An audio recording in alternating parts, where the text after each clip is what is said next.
healthcare systems, and it talks about 4 different countries in which they are represented. So I don't remember whether France is one of them, but it might be. It might have been France, Japan, England, and I forget where the other one is. And it turns out we have all 4 of them in the U.S. Yeah. So people talk about not liking socialized medicine. What do they think TRICARE is, which is the biggest healthcare delivery system we have? That's the military medicine. You know, it's exactly socialized medicine. I've got to remember the name of this book for you, and if I don't, I'll send it I'll to email Jane or you. Sarah. Okay, email me and I can get it for you. It's, it will come to me. Okay, great. But it's a great book to get a sense of what the different systems are. To understand what's going on in this country takes a brain much larger than mine. I mean, it's pathetic and very disturbing. We're the only nation in the developed world that does not have some kind of national health coverage for everybody. We're the only nation in the developed world where people can be bankrupted by their medical bills. And in fact, a lot of bankruptcies are medical. People who get sick and can't afford to pay. And many of them have insurance, but they don't have enough insurance. So that's not answering your question as to where it's going to be. I mean, Obamacare, in my estimation, is an improvement. Yeah. It still falls short. It doesn't cover everybody, but it's an improvement over where we've been. But we haven't made any improvements at all since 1965 with Medicare and Medicaid.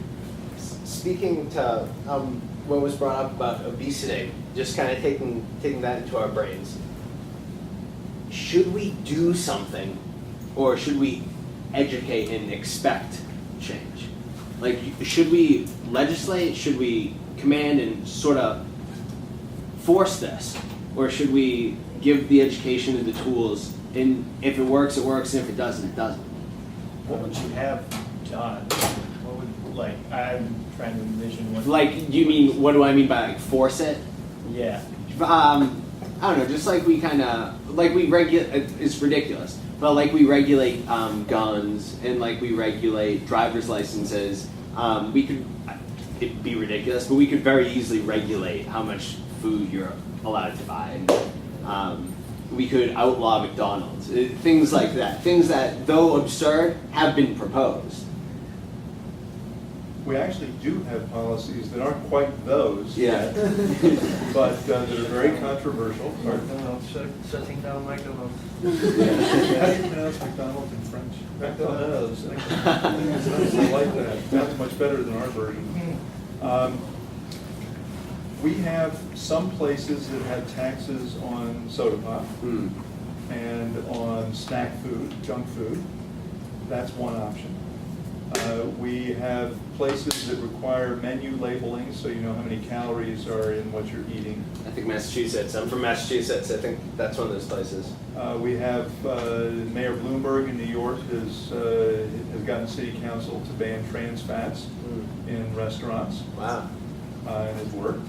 So there are actually a lot of policies. The one that I actually would love to see, Yeah. because it's, but let me back up. Your first question was, do we just do education? The answer is you got to do education. People have to understand things, and they have to be informed. That is never enough. And smoking is a perfect example of that. Yeah. Everybody who's ever done any work in tobacco gets asked to talk about obesity now, because there are lessons to be learned. That's what got me thinking of it when you were talking about Well, that. it's perfect. It's a perfect model in a lot of ways. The problem is there's no such thing as secondhand obesity, like there's secondhand smoke. Yeah. Okay, and that, which has driven a lot of what's going on in tobacco control. Yep.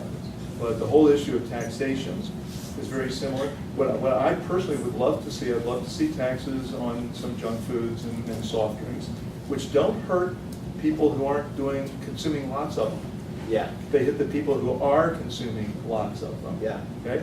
And then use some portion of that to not only educate people, but take a piece of food stamps and make them restricted to buying fresh fruits and vegetables. If you did that, people who are getting food stamps would instantly create a demand for fruits and vegetables in the inner city, which is now called a food desert because you can't buy fruits and vegetables in the inner city. They just don't exist. Yeah. But all of a sudden you'd have instant demand for it, and you would see fruits and vegetables. So those are examples of what you can do. Yeah, that's good. But the obesity issue is a much tougher nut to crack than tobacco, and tobacco hasn't been easy. Mm. Because you can take tobacco out of your environment, you cannot take food out of your environment. So that's something to think about. Thank you. That's a great answer. We have a question for Dr. Millet. What is the purpose of a postdoc fellowship, and how does it differ from graduate school? So, as answer the second question, how is it different? I think you have more responsibility, okay, and you have also more pressure on yourself to make discoveries, okay. As a graduate, and as maybe in the sense it's slightly different, but you have a subject and you do this subject. But as a postdoc, it's more open. You know, someone might not tell you, okay, do this, do that. No, it's this the time to do this. So you have to organize your research much more. Okay? And after, what is it to do a postdoc? It's basically doing the science. So when you are a PI, you can't do the science. You can't perform the science. It's not possible. There is no enough time in a day to write grants, look after people, review paper, rewrite papers, and as well as doing the experiments. It's not possible. I don't know anybody that can do it. So when you're a postdoc, you're in charge of collecting the data. You're in charge of analyzing the data. So it's very, in fact, it's big loop science. It's very cyclic. When it comes to collect the data, every day you collect the data. When it comes to analyze the data, every day you analyze the data.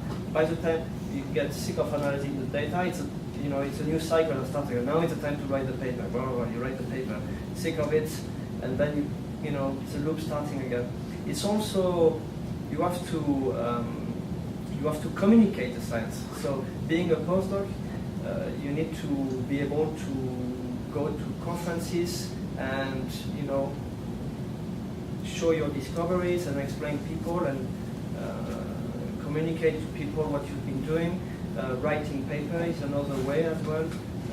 It's also communicating the science not only to your fellow scientists but to the public, because it's a good way to educate people. So I know in Oxford we had like open days where school and kids will come. So you have obviously to use very simple, explanation to show what you're doing.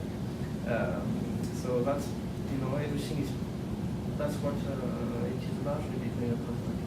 And towards the end of the postdoc, that's what I found difficult is being able to start your own group, getting the money, and also having good ideas, because science, I think at least in the field where I am, is very creative. You have to innovate, and you don't get funding if your research is not novel enough. So if you're doing, old things but just better, it's not enough. People expect more. They want you to, understand, figure out how the brain will work. So obviously, yeah, I think that's what I found really difficult. Can I just add, I think that's a great description in the sciences. Social sciences would be a bit different. Yeah. So social sciences, people don't have big stables of postdocs working for them. They may have a few. Yeah. But more often than not, like in our field, the postdocs are really independent investigators at that point. They're doing whatever research they want to do. They may well tie into what faculty are already doing, but it's also the case that when I'm a PI on a grant, I'm frequently very involved in the research as a social scientist, so it's just a different model. Yeah.